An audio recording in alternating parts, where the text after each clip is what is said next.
Terima kasih Pak Adril sudah mengundang saya, dan dari awal tadi saya sudah mendengarkan presentasi yang tadi dibawakan oleh Pak Henry Vino, kemudian dibawakan sama Pak Torino, sama juga dibawakan sama Pak Fetri, ya. Semua punya kisah yang menarik masing-masing. Oke, sebelum saya memulai, nanti jangan lupa Pak Adril menampilkan di pertanyaan di slide ya, supaya kita semua sama-sama bisa baca. Oke, saya mau cerita sedikit sebelum saya malam hari ini saya mau sharing. Jadi cerita sedikit saya itu tentang beberapa hari ini kan banyak orang itu mengundang saya ya di seminar live IG. Kemarin dari AM Connect ya, itu salah satu IO yang mengundang kami di Universitas Indonesia yang lalu. Dia bertanya tentang leadership. Jadi sekarang banyak orang bertanya sama saya, Pak, sampai kapan pandemi ini berakhir? Gini ya, daripada kita berandai-andai pandemi ini kapan berakhir, nomor satu, jangankan saya, WHO pun nggak tahu, ya, karena ini virus baru. Yang di Wuhan kemarin udah sembuh, tapi di kota lain timbul lagi. Ya, di Italia memang sudah menurun, tapi bukan berarti bersih total. Di Amerika ini sudah sampai puncaknya. Indonesia tadi saya lihat sudah hampir 8.000 orang. Ya, saya khawatir Indonesia ini jumlah penduduknya kan hampir sama dengan Amerika. Bukannya saya ini menakut-nakuti, tapi kemungkinan bukan mustahil Indonesia ini kalau nggak segera diterapkan PSBB, itu jumlahnya bisa sampai menyamai Amerika. Ya, jadi itu sesuatu yang kita harus waspada. Nah, makanya kenapa banyak orang stres, ya. Work from home sudah 1 bulan sampai 1,5 bulan ini. Kita sekarang kemana-mana harus cuci tangan. Kemana-mana ada orang batuk sedikit, oh itu sudah dikira corona. Padahal orang batuk ya biasa. Orang bersin, aciu, itu dikira corona. Padahal belum tentu. Ya. Nah sekarang dunia ini sudah dalam keadaan yang tidak normal. Tidak normal karena semua orang harus di rumah. Nah sekarang orang yang tidak dibiasa di rumah, apalagi anak-anak muda, generasi muda, energinya berlebihan, ya saya bilang kita harus kreatif. Makanya banyak public figure, banyak orang-orang bertanya sama saya, mereka itu bertanya sama saya tuh seperti ini, Pak, apa yang harus saya lakukan dengan pandemi ini? Kita lihat di layar kaca, di televisi, di semua media, nggak ada yang positif memberitakan corona itu. Semuanya cerita jumlah penderita yang naik, ODP yang naik tambah tinggi, PDP yang naik tambah tinggi. Setiap hari pemerintahan lagi stres bagaimana membahas tentang corona ini. Sekarang kota Surabaya mau di PSBB, di Jawa Timur beberapa kota mau di PSBB, menyusul Jakarta.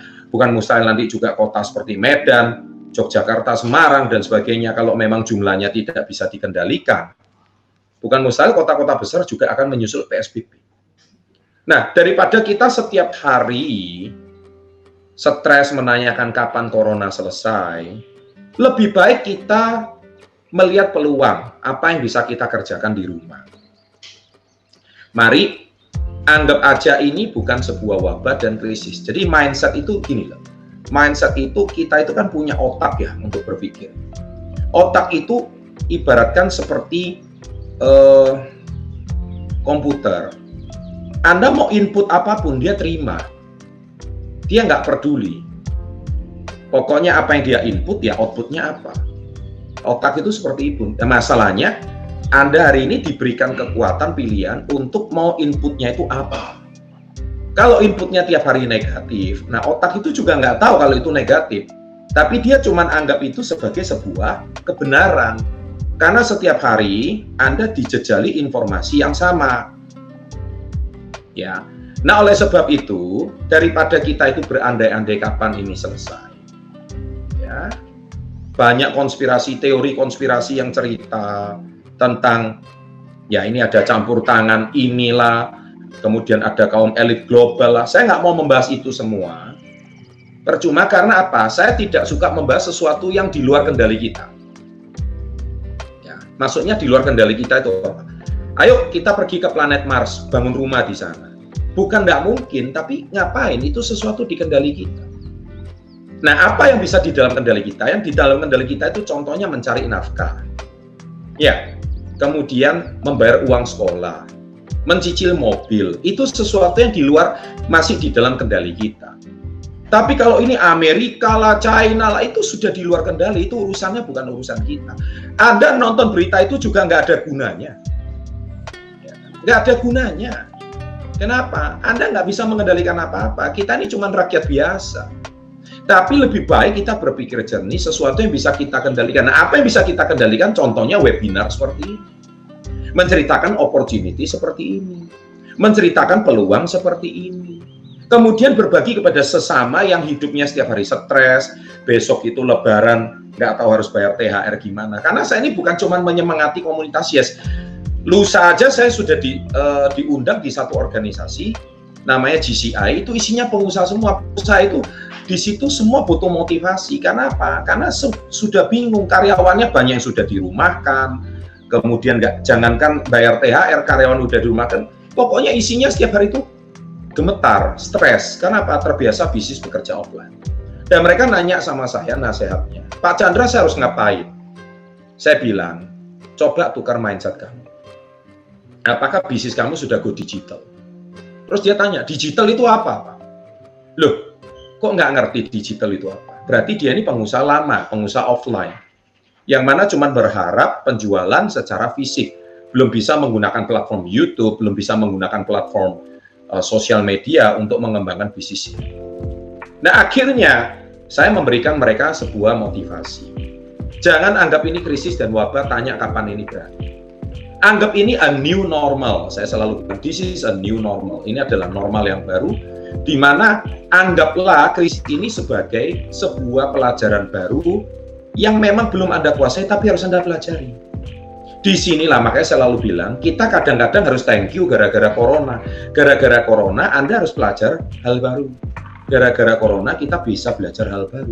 Gara-gara corona, kita bisa ketemu di webinar ini. Mungkin dulu nonton YouTube SP30 setengah-setengah, sekarang bisa nonton secara full. Sekarang coba cari video-video lama saya, akhirnya baru bisa nangkep. Oh iya ya, yang dimaksud dengan Pak Chandra ini memang benar. Nah, kalau hari ini Anda masih mengeluh, masih stres, dan masih menyalahkan masalah corona, apalagi mungkin 2 hari lagi teman-teman kita yang muslim mau menunaikan ibadah puasa, ya kan, selamat menunaikan ibadah puasa ya, nanti beberapa hari lagi. Sudah, terus tadi Presiden sudah bilang dilarang mudik. Ya sudah, tolong dipatuhi. Kalau Anda mudik terkena denda 100 juta dan dikurung 1 tahun. Kalaupun Anda mudik, nanti Anda akan diisolasi di tempat karantina 14 hari. So, anggap ini sesuatu yang baru. Presiden ngomong tuh sampai air matanya mau nangis tuh. Saya nonton sendiri tadi. Beliau ingin Anda mudik, pasti nggak ingin Anda kumpul sama keluarga. Tetapi kita masalahnya bukan masalah kumpul keluarganya, tapi masalahnya apa? Masalahnya ini demi keselamatan orang banyak. Ya, jadi oleh sebab itu, makanya webinar ini mengobati ya kerinduan kita yang selama ini mungkin kita jarang pernah berkumpul seperti ini. Semoga dengan sharing saya ini bisa menguatkan kita semua. Dan marilah kita berbagi peluang ini, yaitu sudahlah, tutuplah semua soal usaha yang turun, itu Anda nggak bisa mengubah apa-apa. Saya ada 7 anak usaha, 2 juga turun, nggak bisa ngomong. Interior turun, ya kan, kemudian merchandise turun, tapi puji syukur kepada Tuhan Yang Maha Esa, 5 usaha naik, ya kan, dan tahun ini saya tidak ada PHK 1 karyawan pun, dan tidak ada satupun yang tidak dapat THR, semua dapat THR. Nah, bisa Anda bayangkan nggak? Inilah sebuah challenge bagi beliau. Makanya banyak pengusaha itu pengen belajar sama saya. Bagaimana sih cara Pak Chandra bisa mengatasi ini semua. Nah, kemudian di webinar yang secara gratis ini, besok saya diundang juga di webinar, ada satu organisasi itu bayarnya 300 20.000. Nah, ini Anda secara free saya bagikan. Karena dari komunitas Yes gitu loh, ya kan? Nah, oleh sebab ini, makanya saya mungkin sharing, mari kita bersama-sama berdoa supaya COVID ini berakhir. Tapi bukan cuma berdoa COVID ini berakhir, tapi apa hikmah yang bisa dipelajari gara-gara COVID-19 ini. Jadi salah satunya kita harus belajar digital marketing, kita harus belajar dari webinar, kita menjual peluang, imunitas, ya kan, meningkatkan kesehatan imun kita supaya sama-sama kita bisa menyehatkan tubuh kita. Oke, Pak Adril, silakan pertanyaannya diajukan. Ya, ditampilin aja itu, Pak Adril. Lutfi Official ya, coba ditampilin Pak Adril. Ya, Pak Chandra, saya mau bertanya bagaimana untuk ikut bergabung kalau saya tidak punya modal gimana? Ini pertanyaan entah sudah berapa juta kalinya nanya ke saya. Ya, saya sudah selalu bilang, ya, nomor satu, dari mana bisnis besar itu dimulai? Ya, itu video yang sudah ditonton sampai hari ini tuh hampir 5 juta view. Bahkan saya tanya ke teman-teman dari anggota, dari Ketua MPR Pak Bambang Susatyo hari ini, istrinya pun nonton gitu loh, saya waktu ketemu. Ya kan? Banyak presiden, dan nanti saya hari Minggu, tanggal 26, saya akan collaboration dengan Pak Sandiaga Uno. Ya, jadi stay tune di YouTube Live jam 1. Nanti webinarnya mulainya jam 2. Saya YouTube Live dengan Pak Sandi itu jam 1 sampai jam 2. Jadi adik Lutfi, entah ini adik atau emas atau apalah ya, jangan tanya nggak punya modal. Kamu tuh selalu berpikir bahwa bisnis itu harus punya modal dulu. Memang betul dipresentasikan tadi 2 juta rupiah. Nanti silakan hubungi pengundangnya. Silakan menghubungi orang yang tadi memberikan link, sharing bagaimana mungkin, ya cari solusi lah bagaimana jadi reseller itu sampai kumpulin modal jadi 2 juta. Intinya gini loh, kamu tuh jangan gara-gara nggak punya uang 2 juta terus langsung menyerah gitu. Ya nggak bisa. Ya kan? Saya dulu juga join, pertama kali bergabung belajar dari bisnis, jadi reseller juga nggak punya modal. Tapi modal saya modal nekat. Bukan modal uangnya, modal tuh banyak. Nggak cuma masalah duit. Kalau pertanyaanmu seperti ini terus, ya selamanya kamu nggak punya uang. Kamu harus bertanya, harusnya, Pak, supaya saya bisa punya modal itu gimana? Apa yang harus saya lakukan? Juga, saya nggak punya modal gimana? Kamu dikasih 2 juta pun kalau nggak ngerti cara jualannya, nggak ngerti cara gininya, akhirnya kamu bubar juga. Gitu loh. Jadi intinya itu harusnya pertanyaannya dirubah. Pak, supaya saya bisa bergabung bagaimana? Supaya saya punya modal itu gimana? Supaya saya bisa menjual itu gimana? Jadi dibalik bukan bagaimana terus. Ya, ini semoga mindsetnya bisa ditukar. Oke, next question. Pak, saya mau tanya, saya kan sudah berkali-kali menjadi reseller, tapi hampir semuanya gagal. Bahkan saya sudah mencoba yang terbaik untuk promosi produk saya. Menurut Bapak, saya harus gimana? Saya nggak tahu kamu ini jualan apa ya, Rahayu ya. Tapi kalau Anda bilang hampir semuanya gagal, gini loh Mbak. Saya cuma pengen cerita bahwa yang namanya jualan itu Mbak, kalau semuanya itu laku, besok sopir Gojek jadi penjual semua Mbak. Itu, ya kan? Berarti besok jualan, contohnya jualan gado-gado aja. Kalau jualan gado-gado bisa bikin orang kaya raya ya, nggak ada orang jadi supir Gojek lagi Mbak. Ya kan? Kalau seandainya jualan semuanya itu laku, nggak ada orang mau jadi karyawan lagi Mbak. Nggak ada orang mau jadi supir, nggak ada orang hari ini mau bekerja di bank, semua jualan. Justru penjual itu adalah profesi yang paling mulia. Nomor 1 Mbak, faktornya itu banyak. Bisa jadi produknya kurang menarik, packagingnya kurang menarik, ya bisa jadi apa, sosial medianya kurang menarik, bisa jadi apa, kontennya kurang menarik. Banyak faktornya Mbak. Makanya semua kendala itu saya atasi di komunitas Yes. Kalian itu tinggal share konten, share link, share review. Kemasannya udah menarik, izinnya udah menarik, semuanya sudah ada. Karena pertanyaan Mbak ini adalah dialami hampir semua UKM di Indonesia. Karena orang Indonesia itu cuma bisanya ikut-ikutan, tidak kreatif. Satu jual kopi, ikut jual kopi. Satu jual lemper, satu jual lumpia, semua jual lumpia. Satu jual seblak, semua jual seblak. Enggak ada kreatifnya. Paling seblaknya seblak mercon. Yang sana nanti seblak pedas level 5. Nanti besok seblak gundurwo. Lah, ini enggak ada kreatifnya gitu loh. Kok seblak semuanya? Anda itu cuma jual seasonal product. Jadi gini ya, lebih baik Anda itu jual value product. Value product itu adalah produk yang tidak umum, tapi itu dibutuhkan orang banyak. Salah satunya apa? Food, health food. Ya, memang saya tahu kalau orang Indonesia itu rata-rata konsumsinya jamu.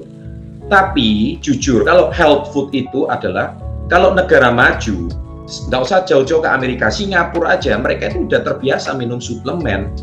Bahkan lifestyle suplemen itu udah menjadi spend 20% penghasilannya itu sudah harus dihabiskan untuk suplemen. Jadi contoh kalau gajinya mbaknya itu contoh 1 bulan karyawan itu 4 juta, kalau orang Amerika loh ya, orang Amerika sama orang Singapura negara maju, 1 juta itu habis untuk suplemen. Kenapa? Karena dia tahu suplemen itu adalah sebuah bahan yang tidak bisa didapatkan di makanan biasa. Gitu loh. Ya. Jadi kita perhatikan seperti kayak orang Jepang, sama. Mereka kalau uang 20-30%-nya itu di-spend untuk suplemen. Nah, Indonesia ini mengedukasi suplemen ini setengah mati.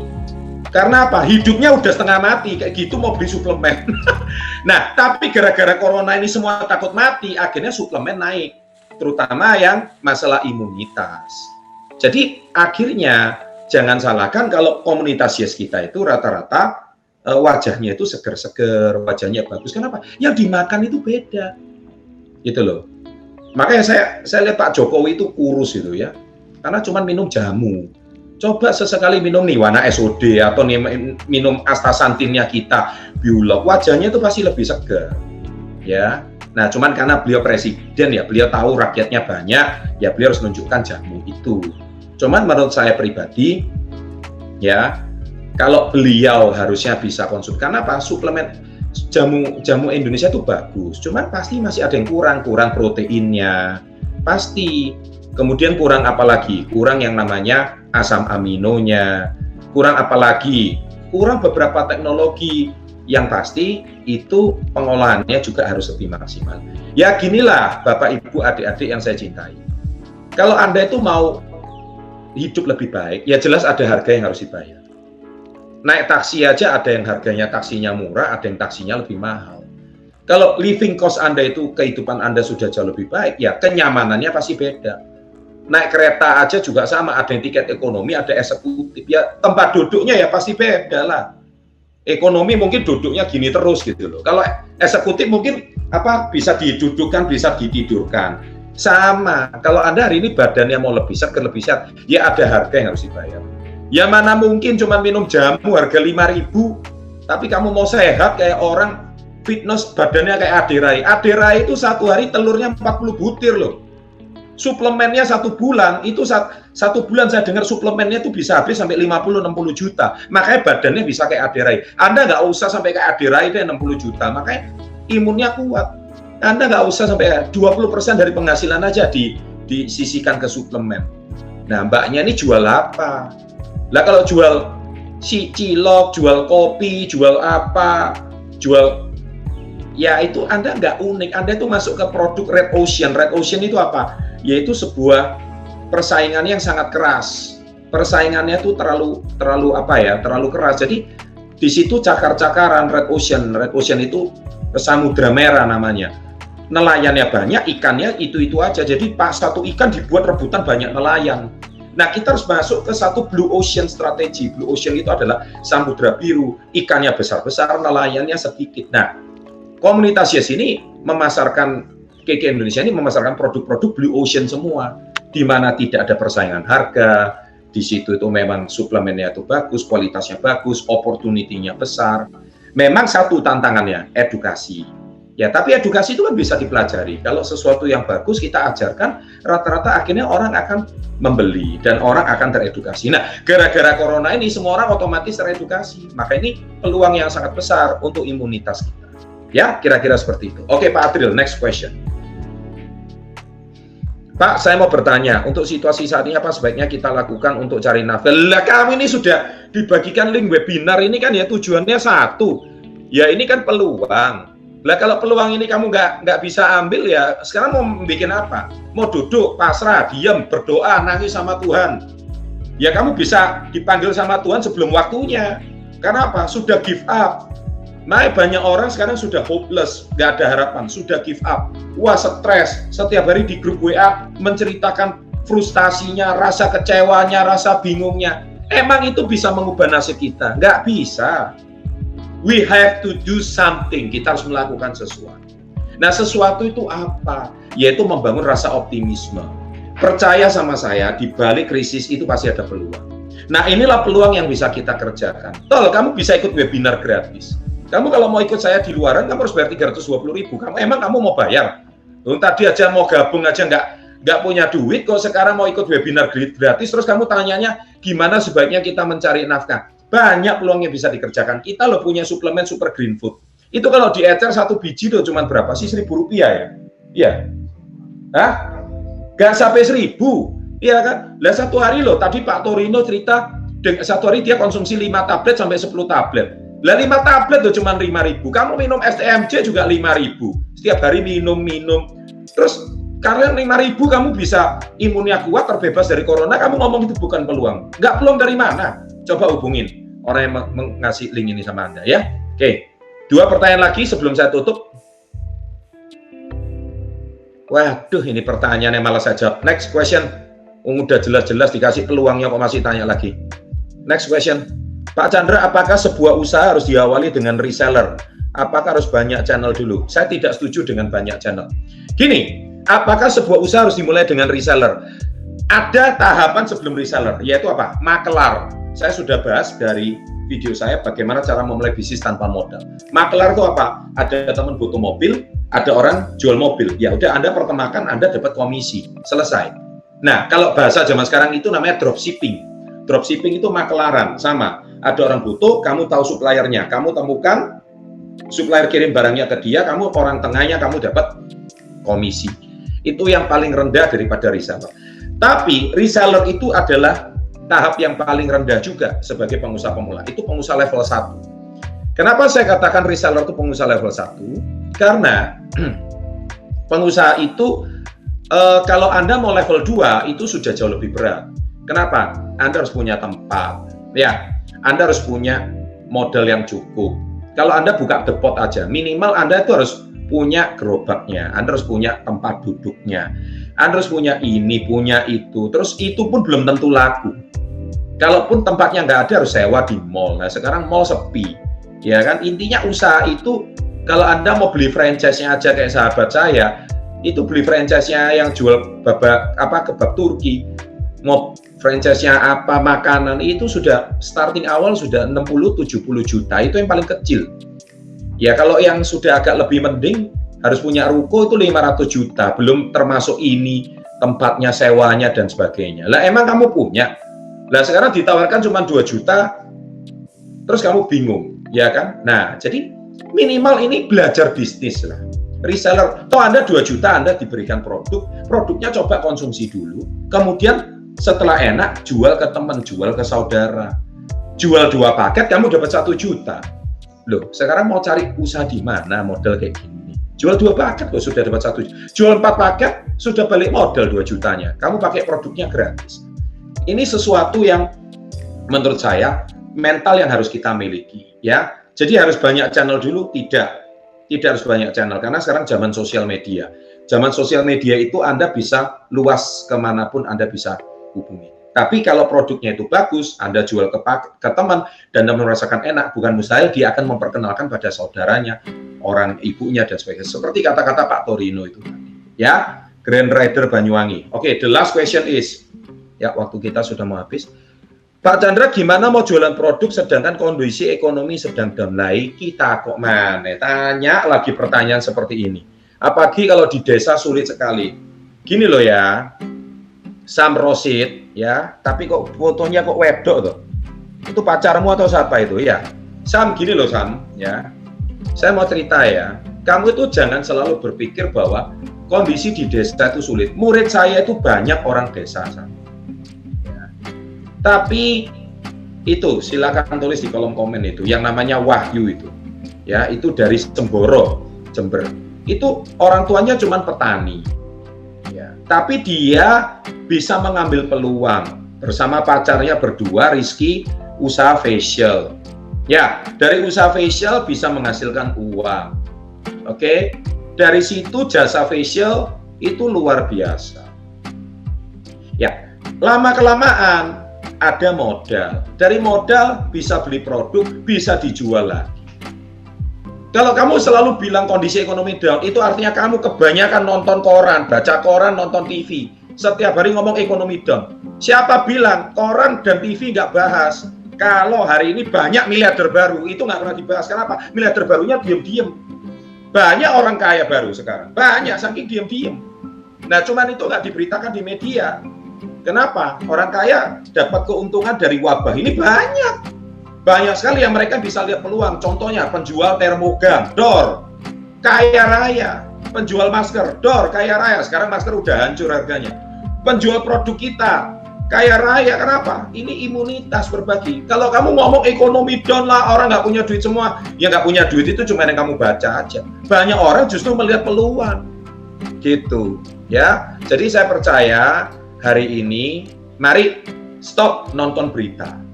Stop membuat kita cemas, tapi mari apa yang bisa kita ambil peluang. Seorang pengusaha itu harus pintar jeli melihat peluang. Apa yang bisa dikerjakan di saat kondisi krisis ini, pasti ada sesuatu yang bisa dikerjakan. Pasti ada usaha yang naik, ada usaha yang turun. Itu sudah pasti. Ada orang jatuh, bangkrut, nggak bisa bayar cicilannya, nggak bisa ini. Ada orang yang naik usahanya. Nah, itulah timing yang bisa kita kerjakan. Jadi, beberapa peluang yang bisa dikerjakan di saat pandemi ini, salah satu yang lagi tren naik daun adalah imun sistem. Bagaimana menjual produk imunitas, ini yang lagi naik daun. Ya, dan tetap stay tune di komunitas Yes, karena nanti bulan Mei kita ada produk baru bernama vitamin C. Itu akan menjadi suatu opportunity yang sangat besar yang bisa Anda jual. Dan di mana-mana vitamin C itu lagi kosong. Di apotek, di mana itu lagi habis vitamin C yang berkualitas. Kita akan menjual apa yang lagi dibutuhkan masyarakat. Dan niscaya nggak ada ngomong namanya ekonomi sedang down. Ekonomi down itu adalah urusan usaha-usaha besar yang mereka lagi jatuh. Ya jelas mereka ngomong seperti itu, lihat di media. Ya, tapi kalau kamu di desa apa yang down? Kamu nanam cabai ya besok tetap tumbuh kok, cabainya masih bisa dijual kok. Sekrisis-krisisnya, sewabah-wabahnya, sekoro-koronanya ya orang tetap masih makan sambel kok. Ya kamu jangan ngomong nulis kayak gitu deh, kayaknya udah pesimis banget. Makanya hindari baca koran, hindari baca media yang berlebihan, itu tambah membuat kamu stres. Oke? Ya, saya kira cukup untuk malam hari ini. Terima kasih Pak.